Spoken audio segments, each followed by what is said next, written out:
How did you get started painting? Seriously? Yeah, just from whatever point. Well, I drew as a kid. I think all kids do. My brothers and sisters did, and we all did. Yeah. It's normal, but I just never stopped. Yeah. Did all of you draw? To a different extent, yeah. Yeah. And I was obsessed with comics first, I think, as a teenager. 2000 AD Yeah. was the main one, and then first I wanted to be a comic book artist, and then when I saw illustrations for Warhammer fantasy games, that kind of thing, Yeah. Dungeons and Dragons illustrations, I thought that was even better.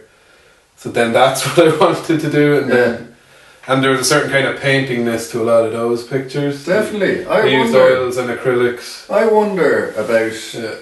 at our age, Simon Bisley was really fucking big in 2000 AD. Totally, yeah. And he was learning to paint at the time. At the time, on the job. And you could so painterly. Oh, totally, I wonder about that impact in the British Isles. Yeah. Well, that was huge. In Ireland, right? About the amount of people that went into college with that as their background. And if we had been American and it was Marvel or DC, it wouldn't have been as painterly. It wouldn't have been like basically Slaney or whatever. Yeah, well, I don't know, but in Batman, a lot of that, I don't know if That's it more came graphic. in after.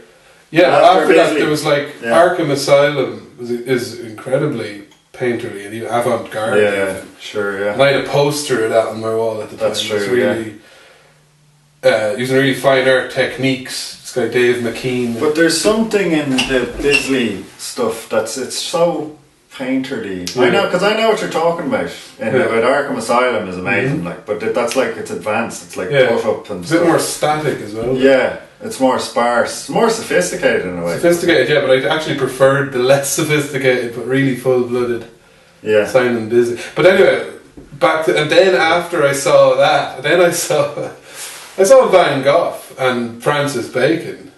Where? In school, like in art history. Yeah. Just around, it just bled through. Look, there's see behind you in the box. No, the other side actually. There's a magazine.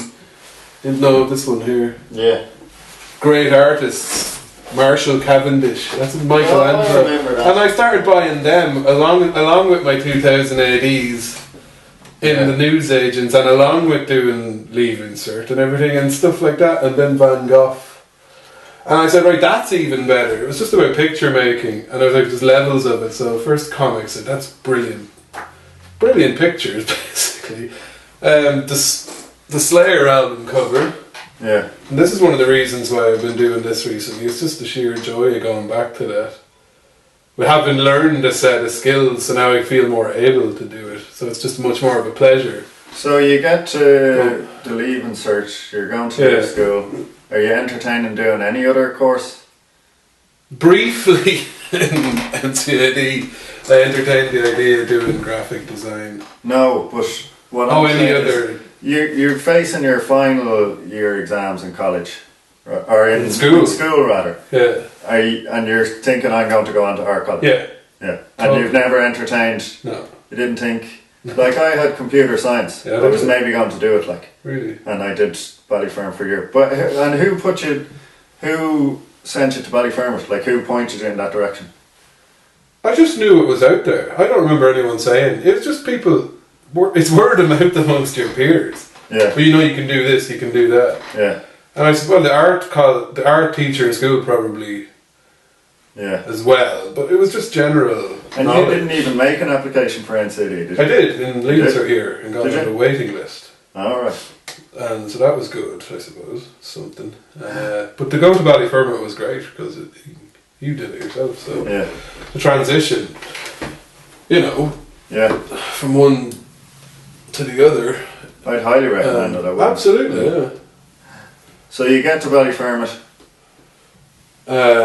Ballyfermot, to give context here, Ballyfermot is like a year portfolio preparation. Yeah, which was very helpful. Yeah. But I just wanted to learn techniques, because they didn't do that in in Leaving Cert. They don't teach you techniques. In fact, it was like me and say 2, maybe 3 other kids in a class of 25 to 30, and maybe 4 of them are good at and want to do art, and the rest of them don't. Yeah. So the teacher lets those 4 or 5 at one table just do whatever they want. Yeah. And has to try and teach the other. Yeah. Which is a full-time job. What about the other 3? So we just did. Stephen Kelly, he went to Ballyfermot. Yeah. He was beside me in school. And he was doing painting. What's he doing now? Gardening. Really into this. And what about the other 2? I've no idea. I think there's one guy from my class, and there's one guy who's a tattoo artist, and there's another guy who does he does special effects on the movie, on the show Vikings. From school? Yeah. He's invited. No, I wouldn't have thought that. I would. Yeah, well. It's actually Barry McGough, who wasn't in my class at school. He was in the same year, but a different. I don't remember him being in our art class. He's practically my brother-in-law, but he doesn't do art either. He's kind of a bit of gardening as well, like Stephen Kelly. Like they still keep in touch. But yeah, so and then there was another girl, and she went on to be a vet because that's all she ever wanted to be. But she was really good at drawing, and she mostly drew horses. And I think she did become a vet, as far as I know. And that was it. And that was then in Ballyfermot was good because you got to paint it on canvas for the first time.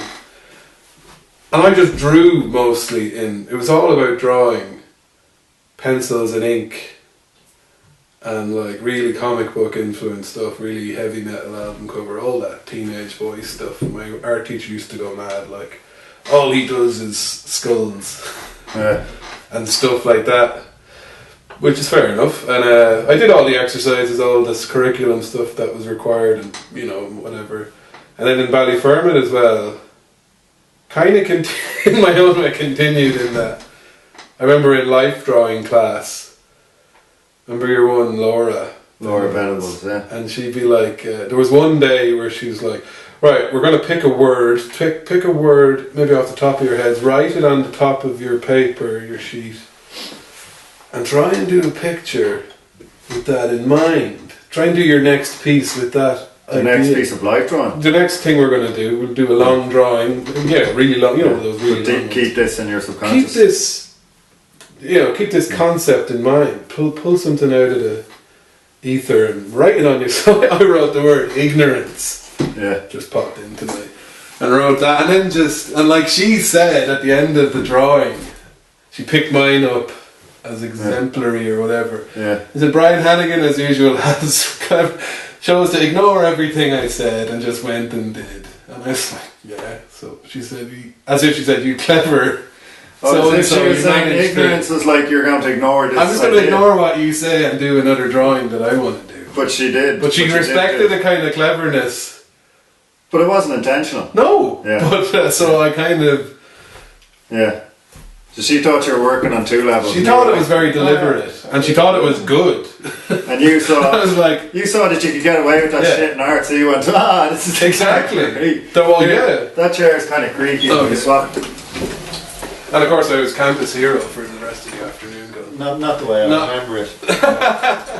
I don't think I was even in. No, you weren't in that class. We were separate. ADT2. The other, whichever was one you were two. So you're in the. Gavin Corcoran was in, and we were in that class, and they thought it was awesome. I didn't say that. That was completely accidental. So you're in the.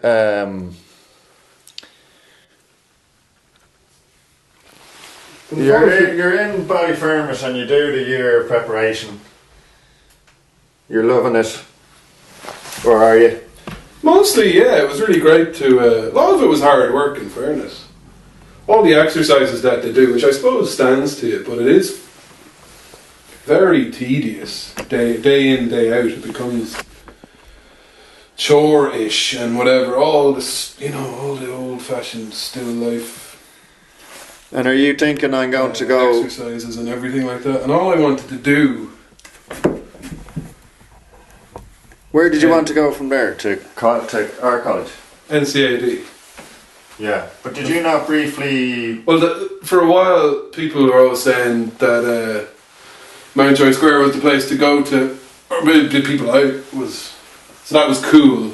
That seemed to be the cool place to want to go, so I applied to there and didn't get in anyway and got into NCAD. So were you always secretly wanted to go to NCAD? Yeah. Yeah. I thought you were mad applying to Mountjoy at the time. Briefly, yeah, for a few weeks, that was the thing. Like I said, that was... So I went along with that. I just applied to everywhere, but you'd gotten NCAD, hadn't you? I got it in January. like April, or whatever it was, early admission. Yeah. And then you were said, still... no, you have to... That's what I thought was Yeah, right. I did actually. Now that I remember, you're right. I did get early admission. That's what I thought. But I still applied to Mountjoy. I know. That's what because I got it as thought, well. like, why not and I have thought... why not have the option? But the way... I thought you were going to throw it away. I thought you were going to... That you were going to go, okay, I have this opportunity to go to NCAA. Oh no, you can hold it and you can get other options. I said, well, why not have the option? And I applied for Crawford as well.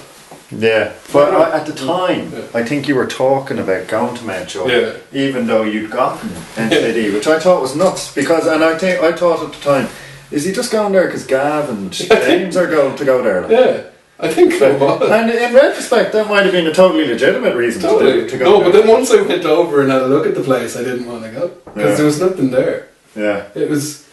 Okay, I got there and saw the sign on the thing that said School of Marketing and Design, and I said, what the hell is this? Marketing and Design? Yeah. Well, marketing, no thanks. Design, that's only kind of tangentially related to what I want to do. I want to do art. So you wanted to do fine art? Yeah, totally. You wanted to be a painter? Mm-hmm. And you had to start again? But I wavered every now and again to keep other people out, because they were, oh, you have to want to do this, you have to want to do that. So I said, okay, I went along with that. And how would you... It's like that drawing, the ignorance thing. I just went along with it all the time now, and I'm just going to do this. How did you, up until in school you're doing all this comic book stuff. Yeah. And how does that change when you get to art college? Well, how does the content change? I just... Which means is I'm still doing schools. Yeah. I never stopped doing schools. Well, I did a few Cezanne skulls paintings recently, that was fun. I glow in Iceland, but I wanted to... But is there any kind of dramatic leaping off? No, it wasn't. I thought it was just a natural progression. Once I saw Francis Bacon's like fine art, horror, all very comic book like.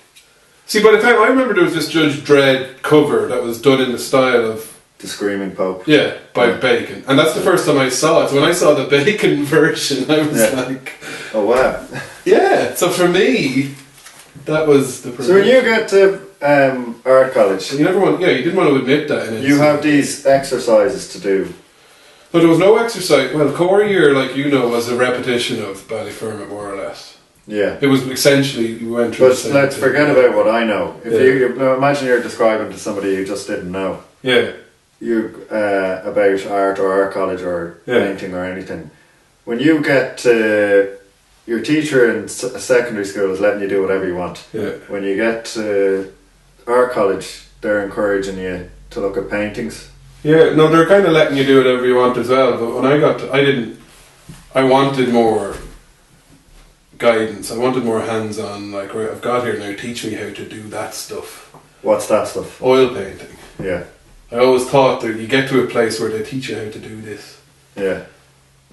And they don't. What artists? Anyone from Rembrandt, Velasquez, Picasso even, but mostly that skill of oil painting, figurative. And I figured like they're gonna teach you how to do this and then encourage you to do whatever you want with it, but give you the basic techniques and know-how, and they don't. Yeah. They don't do that. They do give you a lot of space. They give you almost too much for a person straight out of that school system. You're still kind of want to be taught to a certain extent, and you want to have all the freedoms that college affords, obviously. But when you're in the studio, I think you want to be taught. I think it's there if you want it. Yeah, it was. I went looking for it, and I got a few little pointers from the likes of James Hanley and these people. But only if you went and you had these brief sessions or brief little snatches of, and it was all very fractured. Yeah, I don't know. And ad hoc, which is fine. The whole thing about NCAD is to be as fractured and ad hoc. And if you can get through 4 years of that, if anyone can get through that with some kind of sense of practice, or that they still want to do it, then you've graduated. That's essentially what it is. Observational drawn techniques, colour theory, light drawn. Mm-hmm. So